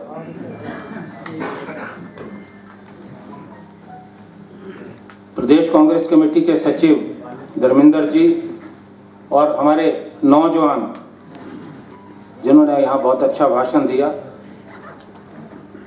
अमित भरमौरी जी, ये प्रदेश कांग्रेस कमेटी के सचिव हैं, और हमारे ब्लॉक कांग्रेस कमेटी चंबा के अध्यक्ष करतार सिंह जी, श्री भाग सिंह जी जो चुरहा ब्लॉक कांग्रेस कमेटी के अध्यक्ष हैं, पार्टी के साथ एक समर्पित कार्यकर्ता की तरह जुड़े। लगभग मैं इन्हें 35-40 सालों से जानता हूं, जब मैं NSY में काम करता था। श्री लक्ष्मी नारायण जी, लक्ष्मी, मैं अपने आप को बहुत हल्का महसूस कर रहा हूं, क्योंकि प्रदेश कांग्रेस कमेटी का अध्यक्ष बनने के बाद मैंने पूरे प्रदेश का दौरा किया और ये मेरा अंतिम पड़ाव है। जैसा मुझसे पूर्व यहाँ कहा गया, मुझे लगभग 1.5 महीने पूर्व माननीय श्री राहुल गांधी जी ने प्रदेश कांग्रेस कमेटी की कमान सौंपी, और हालांकि जब मुझे अध्यक्ष बनाया गया तो मेरे लिए खुशी का मौका तो था, लेकिन एक चिंता का विषय भी था, क्योंकि लोकसभा के चुनाव बिल्कुल दहलीज पे हैं और इतने कम समय में मुझे उन्होंने जो जिम्मेवारी दी, मेरे मन में संशय था कि मुझे अपने आप को साबित करना है। एक संगठन में मेरा व्यापक अनुभव रहा है। प्रदेश में NSY का मैंने नेतृत्व किया है, युवा कांग्रेस, और काफी समय तक लगभग 1 दशक से ज्यादा मैं प्रदेश कांग्रेस कमेटी का महासचिव रहा, मुख्य प्रवक्ता रहा, और लगभग 5-6 अध्यक्षों के साथ मैंने काम किया। उसी विश्वास के साथ मैंने जब अध्यक्ष पद ग्रहण किया तो मुझे लगा कि मुझे थोड़ा सा परंपरा से हटके चलना है, एक लीग से हटके चलना है। पूर्व में जो भी अध्यक्ष बनता था वो पार्टी कार्यालय में पार्टी कार्यकर्ताओं को संबोधित करने के बाद पदभार ग्रहण करता था। लेकिन मैंने निर्णय लिया कि मैं पहले एक जनसभा का आयोजन करूंगा और उसके बाद पदभार ग्रहण करूंगा। मैंने मुकेश जी से चर्चा की। मुकेश जी ने मुझे उत्साहित किया कि बिल्कुल ठीक है, करना चाहिए, लोकसभा के चुनाव नजदीक है। लेकिन बहुत सारे मित्रों ने मुझे कहा कि काफी अरसे से कोई कांग्रेस की तो कोई इतनी बड़ी जनसभा हुई नहीं, और अगर कहीं ये जनसभा असफल होती है, कामयाब नहीं होती है, तो एक गलत संदेश जाएगा और राहुल गांधी जी इस बात को महसूस करेंगे कि मैंने सही व्यक्ति को प्रदेश कांग्रेस कमेटी का अध्यक्ष नहीं बनाया। लेकिन मैंने चुनौती को स्वीकार किया और 17 तारीख को शिमला के चौड़ा मैदान में एक भारी जनसभा का आयोजन किया। आप में से भी लोग वहां गवाह होंगे जो इस जनसभा में सम्मिलित हुए, और उस जनसभा से ही हमने लोकसभा के चुनाव का शंखनाद कर दिया। समय कम था, मैंने प्रदेश का व्यापक दौरा शुरू किया और पिछले महीने मैं जब पूरा सोलन, सिरमौर, ऊना, कांगड़ा सब जिले मैंने दौरा किया, तो 8 तारीख को मुझे चंबा आना था।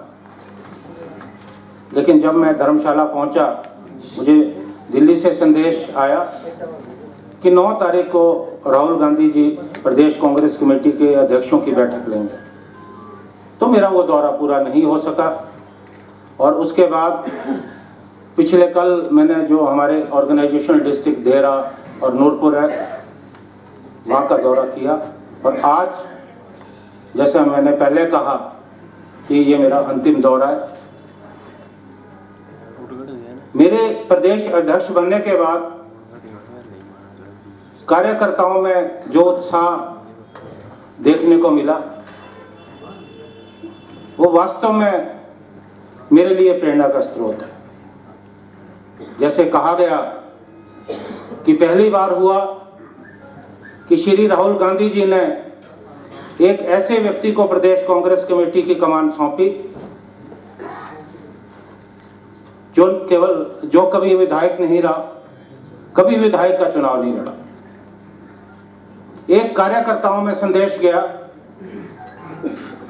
कि हर वो व्यक्ति जो पार्टी के लिए काम करता है, संगठन के लिए काम करता है, वो प्रदेश कांग्रेस कमेटी का अध्यक्ष बन सकता है। और आज हर कार्यकर्ता जो यहाँ बैठा है, एक संदेश गया है कि कांग्रेस पार्टी का अध्यक्ष कुलदीप सिंह राठौर नहीं बना है, आप सब लोग बने और जो वर्षों के संगठन के लिए काम करते हैं।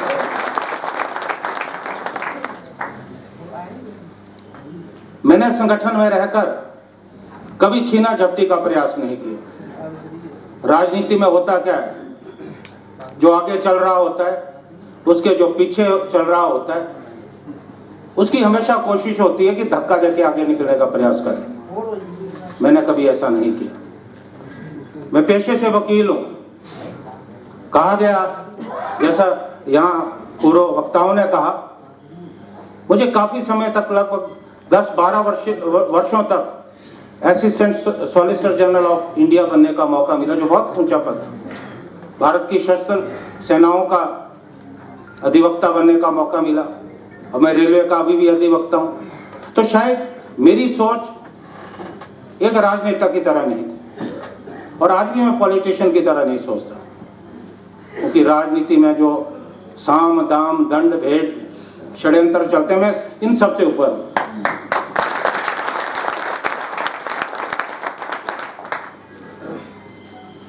मैं अध्यक्ष बना और ऐसे समय में बना, मैं बहुत कुछ करना चाहता था। मैं काफी साल पार्टी में रहा हूं। मैं हिमाचल प्रदेश के हर बड़े नेता, हर कार्यकर्ता की नब्ज को पहचानता हूँ, उनकी ताकत और कमजोरी को पहचानता हूँ। मैं चाहता था कि संगठन में मैं आमूल चूल परिवर्तन करूं, लेकिन शायद संभव नहीं था, लोकसभा के चुनाव थे। तो मैंने, जो मेरी पुरानी टीम थी, जो पूर्व अध्यक्ष थे, मैंने सभी साथियों को बरकरार रखा, लेकिन बहुत कम जगह पे जहां मुझे जरूरी लगा कि संगठन कमजोर है, वहां मैंने परिवर्तन भी किया। और जब हम विचार विमर्श कर रहे थे, और राहुल गांधी जी भी चाहते थे कि आपको युवाओं को जो है आगे लाना है, मुझे मालूम है कि धीरे धीरे हमको युवाओं को आगे बढ़ाना है। जब विचार विमर्श चल रहा था तो मेरे मन में एक बात थी कि हिमाचल प्रदेश में एक जिला कम से कम ऐसा हो जहां का अध्यक्ष युवा हो।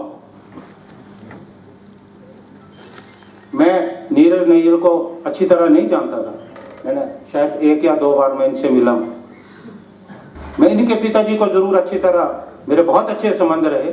जब मैं NSOE का अध्यक्ष था, वो शिक्षा मंत्री थे और बहुत अच्छे उच्च व्यक्तित्व के मालिक थे, बहुत अच्छे आदमी थे और NSOE को पूरा सहयोग करते थे। मैंने इन्हें फोन किया कि नीरज जी, मैं आपको जिला कांग्रेस कमेटी का अध्यक्ष बनाना चाहता हूँ। ये शायद इनको अटपटा लगा, ये सुनने के लिए तैयार नहीं थे, घबरा गए। इन्होंने कहा नहीं भाई साहब, मैंने नहीं बनना।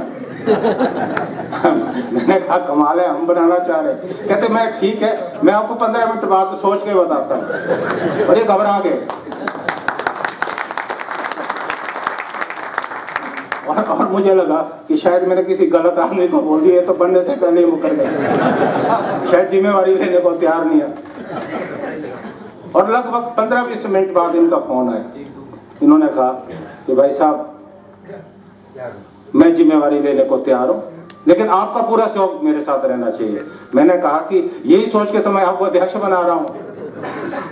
और मुझे खुशी हुई कि अध्यक्ष बनने के बाद जिस तरह से इन्होंने हमारे जो पार्टी के वरिष्ठ नेता बैठे, मंच पे बैठे, इनका विश्वास हासिल किया। मैंने इन्हें एक बात स्पष्ट तौर पे कही कि आप अध्यक्ष बने हो, ये नहीं सोचना आप सर्वोपरि हो। हमारे जो पार्टी के वरिष्ठ नेता है, उनका विश्वास लेके आपको चलना है। मुझे बहुत प्रसन्नता है कि चाहे ठाकुर सिंह भरमौरी जी हों, कुलदीप सिंह पठानिया जी हों, भारद्वाज साहब हो, और इन्होंने पार्टी के सभी वरिष्ठ नेताओं का जो है विश्वास हासिल किया। और मैं आप लोगों से भी सबसे निवेदन करता हूं, वरिष्ठ नेताओं से, इस नौजवान को सहयोग दें। आज आप लोग जानते हैं कि हमारा देश एक बहुत नाजुक दौर से गुजरा है। ये आने वाले जो चुनाव हैं, ये फैसला करेंगे कि इस देश का भविष्य क्या होगा। ये चुनाव फैसला करेंगे कि इस देश में हमको लोकतंत्र को कायम रखना है या नहीं रखना है। क्योंकि देश का शासन एक ऐसे व्यक्ति के हाथ में, हालांकि प्रधानमंत्री मुझे कहना नहीं चाहिए, जो बहुत कम पढ़ा लिखा है और एक तानाशाही प्रवृत्ति का व्यक्ति। उनके जो तुगलकी निर्णय रहे,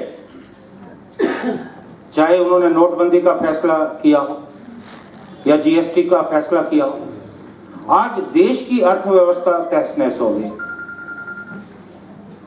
आज जो छोटा व्यापारी है वो परेशान है, कर्मचारी परेशान है, महंगाई बढ़ी है। हमारी जो माताएं बहनें हैं वो इस बात को समझ सकती हैं कि किस तरह से आज जो आवश्यक वस्तुएं उसके दाम कितने बढ़े हैं, चाहे गैस हो, रोजमर्रा की जो वस्तुएं, दूध हो, दालें हो, जो आपके किचन में उपयोग होती हैं उसके कितने दाम बढ़े। देश की सुरक्षा के साथ खिलवाड़ हुआ, रक्षा सौदों में घोटाले हुए, चाहे राफेल का मामला है। मैं तफसील में जाना नहीं चाहता, आप लोग काफी समय से बैठे हैं और देश में काफी समय से, मैंने पहले कहा, एक असुरक्षा का वातावरण है। आतंकवाद की घटनाएं बढ़ी हैं। अभी जो पुलवामा में हुआ, हम सब लोग बहुत व्यथित है किस तरह से हमारे जो जवान हैं उनकी हत्या हुई, शहीद हुए और आज सीमाओं पे तनाव बढ़ा है। अभी हमारे सुरक्षा बलों ने, हमारी वायुसेना ने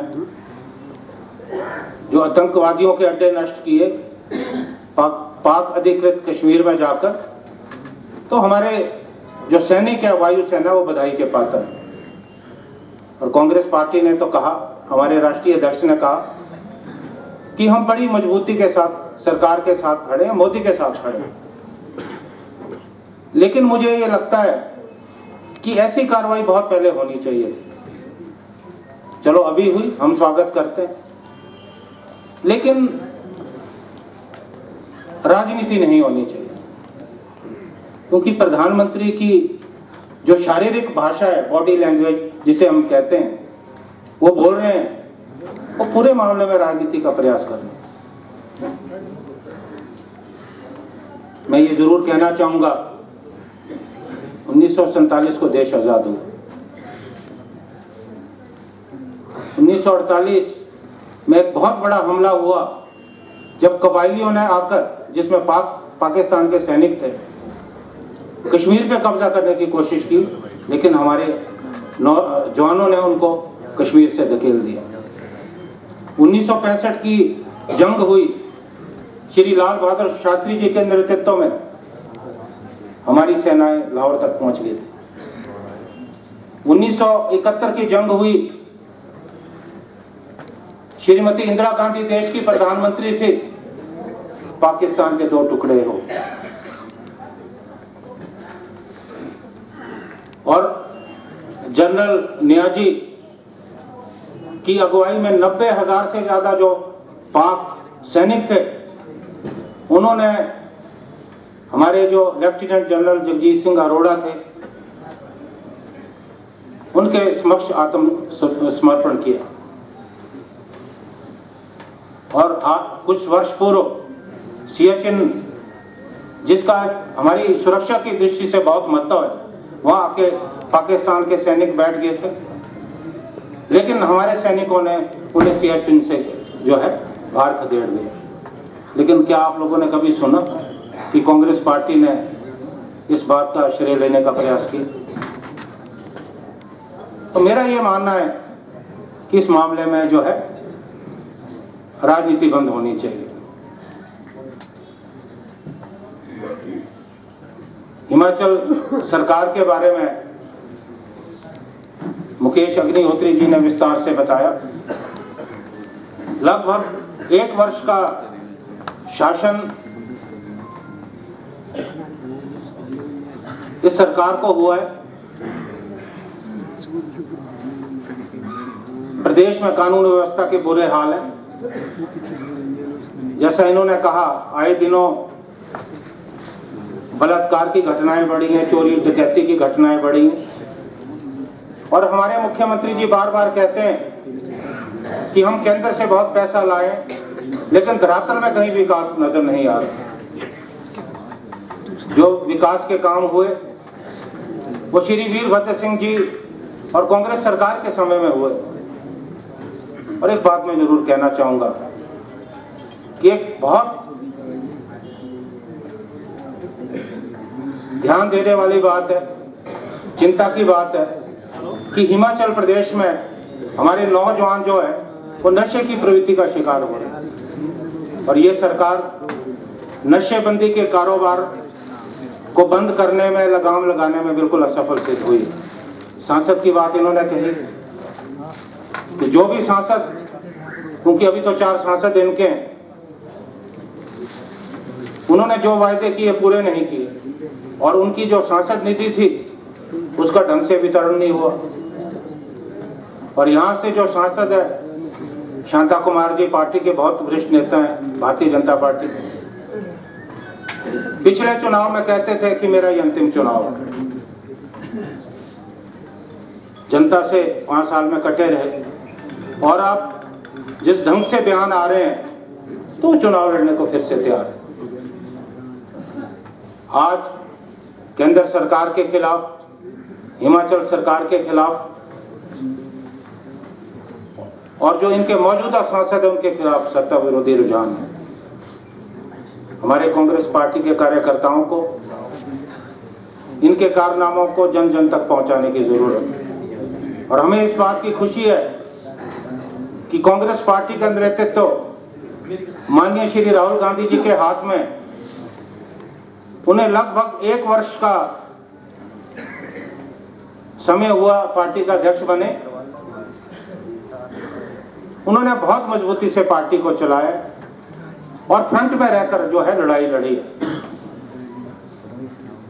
अभी 3 राज्यों में कांग्रेस पार्टी की जो है सरकारें बनी है, और देश का एक माहौल बदल रहा है।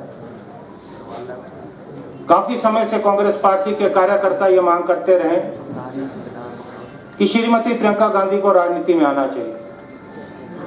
उन्होंने कांग्रेस पार्टी के कार्यकर्ताओं का अनुरोध स्वीकार किया, और पिछले दिनों उन्हें अखिल भारतीय कांग्रेस कमेटी का महासचिव बनाया, और उन्हें यूपी का प्रभार जो है सौंपा गया। और आपने देखा कि जहां जहां का वो दौरा कर रही हैं, एक बहुत बड़ा जनसमूह उनके स्वागत के लिए उमड़ रहा है, और भारतीय जनता पार्टी के नेताओं की नींद हराम है। भारत की संस्कृति की बात करने वाले भारतीय जनता पार्टी के लोग जो इंडियन कल्चर की बात करते हैं, देश की संस्कृति की बात करते हैं, एक महिला के बारे में कितनी अनाप शनाप बातें कर रहे हैं। मुझे बहुत दुख हुआ कि भारतीय जनता पार्टी के वरिष्ठ नेता श्रीमती प्रियंका गांधी के बारे में उल्टी सीधी जो है टिप्पणियां करते रहे। वो इस बात का सूचक है कि उनके मन में एक असुरक्षा की भावना आ गई है। और मैं आपको विश्वास से कहता हूं कि ये 2 ठग मोदी और अमित शाह की जोड़ी जो इस देश को तहस नहस कर रही है, ये जो भाई बहन की जोड़ी है जिस ढंग से निकली है, ये भारतीय जनता पार्टी का पूरे देश से टुकड़ा साफ करेंगे। मेरे विश्वास के साथ कहना है। समय कम है, मैं आप लोगों की पेशेंस की दाद देता हूं। लगभग 4 घंटे से आप बड़ी तल्लीनता से यहाँ बैठे सुन रहे हैं। 10 बजे से वेरी सर, ये तो और ज्यादा मैं रियली मन से बहुत शुक्रगुजार हूँ और वशीभूत हूँ। और ये इस बात को साबित करता है कि इस पार्टी के प्रति आपके मन में कितना प्यार है। यहाँ काफी नेताओं ने भाषण दिए। मैं ब्लॉक कांग्रेस कमेटी के अध्यक्षों को सुनना चाहता था। ब्लॉक कांग्रेस कमेटी हमारी असली ताकत है, क्योंकि हमारा जो ब्लॉक कांग्रेस कमेटी का अध्यक्ष है वो जमीनी स्तर पे काम करता है। आप लोग यहाँ भाषण नहीं दे सके। मैं ये चाहूंगा कि हमारे जितने ब्लॉक कांग्रेस कमेटी के अध्यक्ष हैं वो इस के बाद मुझसे मिले। मैं सबसे संगठन के बारे में बातचीत करना चाहूंगा। और मेरे जो युवा कांग्रेस के साथी यहाँ बैठे हैं, ये एनएसयूआई का बिल्ला लगा के भी यहाँ बैठे हैं, क्योंकि एनएसयूआई से तो मुझे बहुत प्यार है। मैं खुद एनएसयूआई से मैंने अपना कैरियर किया। आप लोग भी मुझसे अलग अलग आके मिले। मैं इसके बाद एक मेरा पुराना साथी रहा है, और मैं लगभग बहुत पहले यहाँ आया था, स्वर्गीय नासिर खान, जब मैं एनएसयूआई का प्रदेश अध्यक्ष था। नासिर खान ने सचिव के रूप में मेरे साथ काम किया।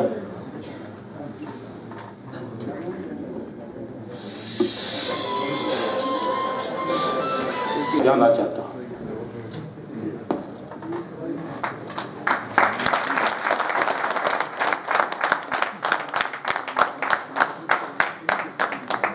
मैं अंत में आप सब लोगों का शुक्रगुजार हूं। सर एक मिनट, आपने एक शब्द चाहता हूं कि मैं खुद कार्य करता हूं और मैं कार्यकर्ता के दर्द को समझता हूं।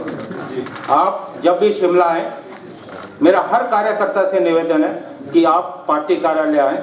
पार्टी कार्यालय के दरवाजे हमेशा आपके लिए खुले हैं, क्योंकि आप ही पार्टी की असली ताकत हैं।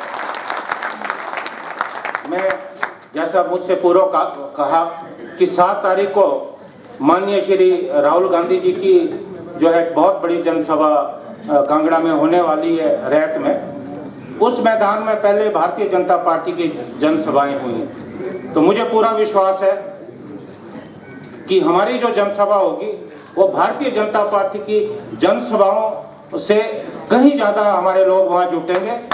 और एक संदेश हम हिमाचल के लोग श्री राहुल गांधी को देंगे कि हिमाचल के लोग आपके साथ हैं, और लोकसभा के चुनाव में हम 4 की 4 सीटें जो है वो कांग्रेस की झोली में डालेंगे, राहुल गांधी जी की झोली में डालेंगे, ताकि श्री राहुल गांधी जी का प्रधानमंत्री बनने का जो है मार्ग प्रशस्त हो।